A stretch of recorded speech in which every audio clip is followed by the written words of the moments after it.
Hey everyone, welcome back to another Root series, History Discovery. Before we dive in, don't miss our monthly giveaway. One lucky subscriber wins a $20 gift card every month. Just like, subscribe, comment your favorite historical figure, and follow us on Facebook. That's where we announce winners on the first of every month. Now let's jump into today's journey through history.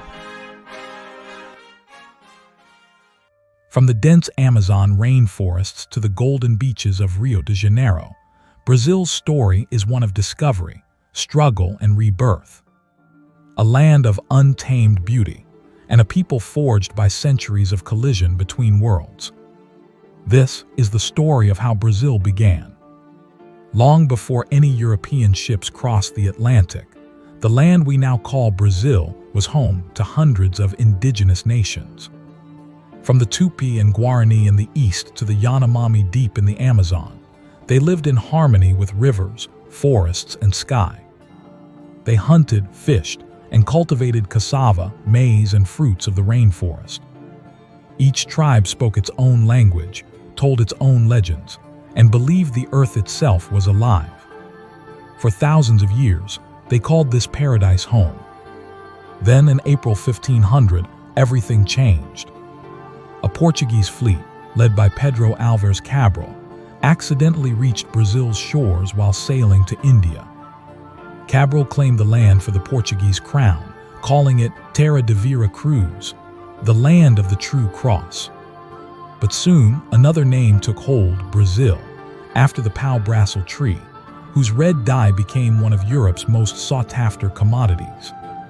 At first, colonization was slow. The Portuguese saw Brazil as a frontier of forests and riches, best used for trade. But as rival European powers began to circle, Portugal tightened its grip. By the 1530s, sugarcane plantations began to spread along the coast. This marked the dawn of a new, brutal chapter. The Portuguese colonists needed labor to fuel their empire's new sugar wealth. At first, they enslaved indigenous peoples. But as resistance grew and populations declined from disease and violence, they turned to Africa. Over the next 3 centuries, nearly 5 million enslaved Africans were brought to Brazil, more than to any other place in the Americas. They came from kingdoms across West and Central Africa, Angola, Congo, and Benin, bringing with them their music, beliefs, and strength. In chains, they built the plantations, the cities, and the foundations of Brazil itself. But from this pain, something remarkable emerged. African, indigenous, and European traditions blended into something entirely new, a unique rhythm of life. From samba and capoeira to food, art, and faith, this cultural fusion became the soul of Brazil. As centuries passed, the colony grew rich, not only from sugar but from gold, discovered in the mountains of Minas Gerais in the 1700s. The gold rush transformed Brazil into one of the wealthiest parts of the Portuguese Empire. Cities like Ouro Preto glimmered with churches, art, and music, all built by enslaved hands. Then came a twist in fate that no one expected. In 1807, Napoleon invaded Portugal, forcing the entire Portuguese royal court, thousands of nobles, soldiers, and servants, to flee across the Atlantic to Rio de Janeiro. For the first and only time in history, a European empire was ruled from the Americas. Rio became the beating heart of the Portuguese world, a royal capital filled with palaces, printing presses, and opera houses. When the royal family returned to Europe, they left behind their son, Dom Pedro, to rule Brazil.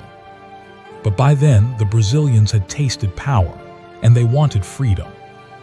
In 1822, standing by the Ipiranga River, Dom Pedro raised his sword and declared, "Independencia ou morte," which meant independence or death. And with that cry, Brazil was born not as a colony, but as an empire. Under Emperor Dom Pedro II, Brazil modernized, expanded, and grew into a nation of art, science, and industry. Yet beneath its progress lay deep divisions, especially over slavery. For years, the empire resisted pressure to abolish it. Finally, in 1888, Princess Isabel, Pedro's daughter, signed the Golden Law, freeing all enslaved people in Brazil. It was the last country in the Western world to end slavery. Just 1 year later, in 1889, the monarchy fell. Brazil became a republic, and a new era began, one of revolutions, modernization, and reinvention. Today, the roots of Brazil live on in every corner of its vast land. In the drums of Bahia, the dances of Rio, the wisdom of the Amazon tribes, and the faith of its people. It is a country born from struggle, but defined by resilience, rhythm, and hope. From the echoes of the rainforest to the roar of the carnival crowds, Brazil's roots remind us that beauty can rise from hardship and that unity can grow from diversity. If you enjoyed this journey through time, don't forget to like, subscribe, and hit the bell icon. And join us tomorrow as we uncover the roots of another nation in just 5 minutes.